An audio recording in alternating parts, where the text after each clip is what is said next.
soyez les bienvenus dans cette vidéo concernant le langage de programmation HTML et Hypertext Markup Language. Alors, dans cette vidéo, on va en fait donner une introduction générale, mais concernant le cours et pratique, c'est dans les vidéos suivantes. Alors, comme introduction en fait, alors l'objectif bien sûr et contenu de cette vidéo, c'est la maîtrise des principaux langages et aussi du développement des pages web statiques et interactives.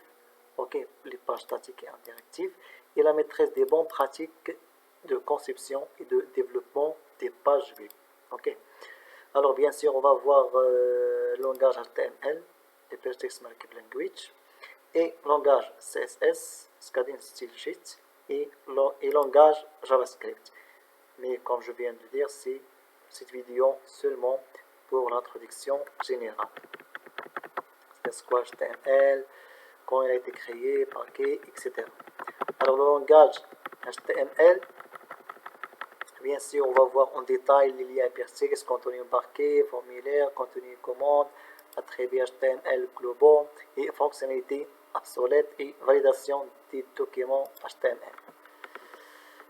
Bon, en fait, comme premier point qu'on va voir, c'est le concept de base. Alors, le World Wide Web, c'est www, tel qu'il a été en fait imaginé par Tim Berners-Lee, alors au alentour de 1990. Alors, s'articule autour d'une architecture dite client sur serveur. Alors, l'architecture en fait générale, c'est client serveur. Alors, dans le cas en fait d'une navigation classique, le client, c'est non ou plutôt notre navigateur. Alors, comme Firefox ou bien Mozilla, ok. Alors, c'est ça en fait le client navigateur. Et le serveur, ou plutôt précisément le serveur web, en fait, c'est un programme qui répond aux requêtes du navigateur grâce au protocole HTTP. Alors, le HTTP signifie Hypertext Transfer Protocol. Alors, c'est le protocole de transfert des liens hypertextes. Ok. Initialement, le World Wide Web, c'est communément appelé le web. Ok. C'était un moyen de partager des pages web, documents écrits, c'est-à-dire en HTML. Alors, le protocole HTTP a été en fait conquis pour véhiculer en fait ces documents. Depuis cette date, le web a beaucoup évolué et plusieurs phases en fait sont succédées avant d'obtenir les applications en ligne que l'on utilise aujourd'hui. Alors, comme autre point, un site web en fait est constitué d'un ensemble de pages web reliées entre elles et par les liens hypertextes, alors qu'on verra par la suite, qui permettent en fait de naviguer de l'une à l'autre. Alors la technique en fait de l'hypertexte permet de spécifier l'URL, adresse, ça veut dire des pages web, au sein des pages vers l'autre page. Alors cela crée en fait une structure au niveau mondial qui peut être vue comme une grande toile mondiale dans le terme de World Wide Web. Ok, c'est www comme on le connaît déjà. Bon, en fait, toujours dans les concepts de base. Alors, techniquement, en fait, si on entre points, techniquement, une page web HTML est formée d'un contenu, bien sûr, ou bien ce que l'on appelle de balisage, balise, c'est-à-dire marqueur, qui permettant de structurer son contenu et d'objets externes comme les images ou bien les vidéos, etc. Alors, c'est un fichier texte portant souvent l'extension .html ou .htm et qu'on peut en fait éditer dans un éditeur de texte et que l'on consiste à interpréter son code dans un navigateur web. Alors, éditeur de texte, en fait, on verra par la suite quels sont les outils à utiliser. Alors, un fichier HTML source peut être stocké sur le ILU, bien sûr, sur un ordinateur local ou via l'internet, c'est stocké sur un serveur web. Alors, un document HTML proposé par un serveur web est toujours signé par une adresse appelée en fait URL par Universal Resource Local. Alors, c'est l'abréviation URL. Bon, URL en fait a la structure suivante. Alors, la structure c'est le protocole, c'est-à-dire par exemple HTTPS, ou HTTP, deux points anti-slash serveur, et c'est le port et après le répertoire jusqu'à le fichier. Alors exemple par exemple HTTP www.evistem fast.c.ma, etc. Ici le fichier index.html. Ok, et pour le numéro du port, en fait, par défaut du protocole HTTP est égal à 80. Et bien sûr, on peut le changer, sinon le port par défaut est égal à 80. Alors, toujours dans les concepts de base, bon, en fait, le HTTP est le protocole utilisé principalement par toutes les applications web. Alors, celui-ci permet la communication et l'échange de données entre un serveur web et un navigateur installé sur un poste client. Alors, ainsi, le navigateur peut envoyer au serveur web une requête, alors format lazy, contenant en fait l'adresse de la page ciblée sur l'URL. Et recevoir bien sûr une réponse HTTP contenant la page HTML correspondante, alors qu'on verra dans un schéma par la suite.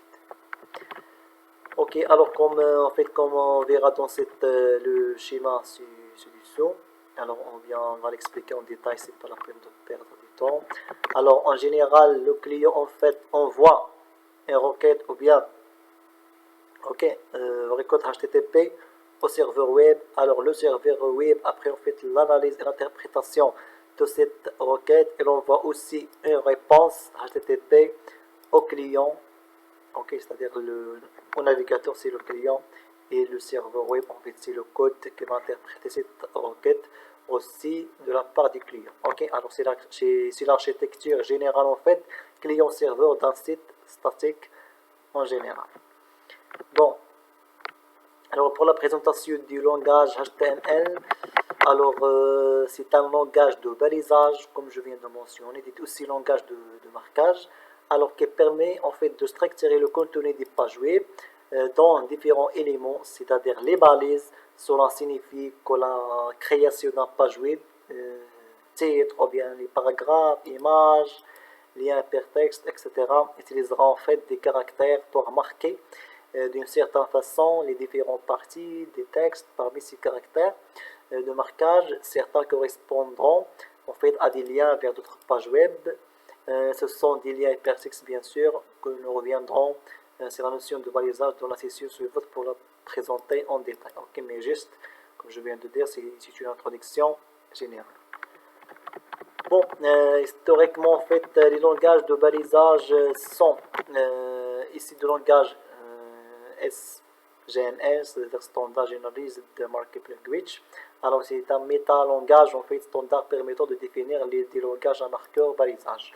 Alors le langage en fait HTML a beaucoup évolué depuis sa création par Tim Berners-Lee en 1992.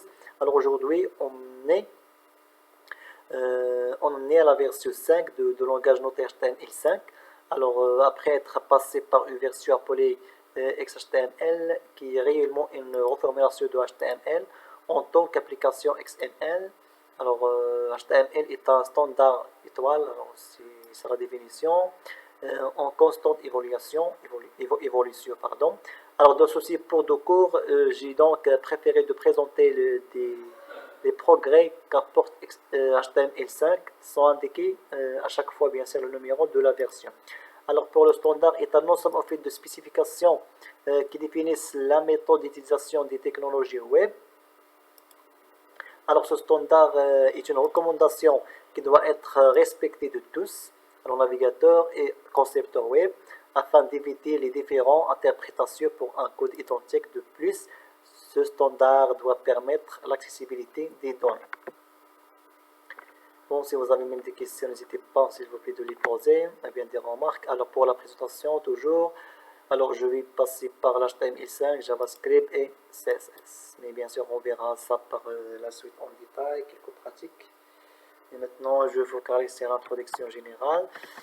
Alors, de nos jours, en fait, les différents langages peuvent être mis à jour pour la composition d'une page web. Ok, c'est-à-dire on ne peut pas utiliser un seul langage de programmation, alors ou bien d'une application web. Alors c'est très intimement lié, bien sûr, ainsi que l'on voit souvent regroupé HTML5, JavaScript pour le codage. Ok, et le CSS, c'est le terme de générique HTML5 lui-même. Il s'agit bien d'un abysse de langage, mais un abysse justifié. Le contenu HTML5 est bien dissocié de la forme CSS. Alors CSS, c'est pour le design en général. Ok, le color, mise en forme de la page web. Alors, mais peu exploitable pour les visiteurs sous une forme brute sans mise en page. Alors, hypodynamique, son langage de script pour des interactions avec le contenu de la page lui-même. Il est donc difficile de se servir de l'un sans l'autre pour la création des sites complets. Bien sûr, on a besoin de beaucoup de langages de programmation qui doivent être liés entre eux. Ok, pour un bon site complet. Alors de même, pour le HTML5, il est vrai avec plusieurs API évoluées, géolocalisation, web storage, web socket, server sent, event, etc. pour le web messaging, etc. Alors, qui se manipule avec JavaScript bien sûr. Il nécessite en fait donc d'avoir un minimum de prérequis en JavaScript et ne seront pas traités dans cette première partie du cours bien sûr.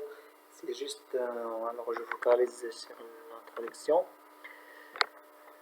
Bon, deux principaux en fait, acteurs qui sont actuellement responsables des évolutions des recommandations et des spécifications des langages HTML. Alors, on a l'organisme, tout d'abord on a l'organisme W3C, le World Wide Web Consortium. C'est ça le lien, c'est ça le logo, vous pouvez voir ça en détail.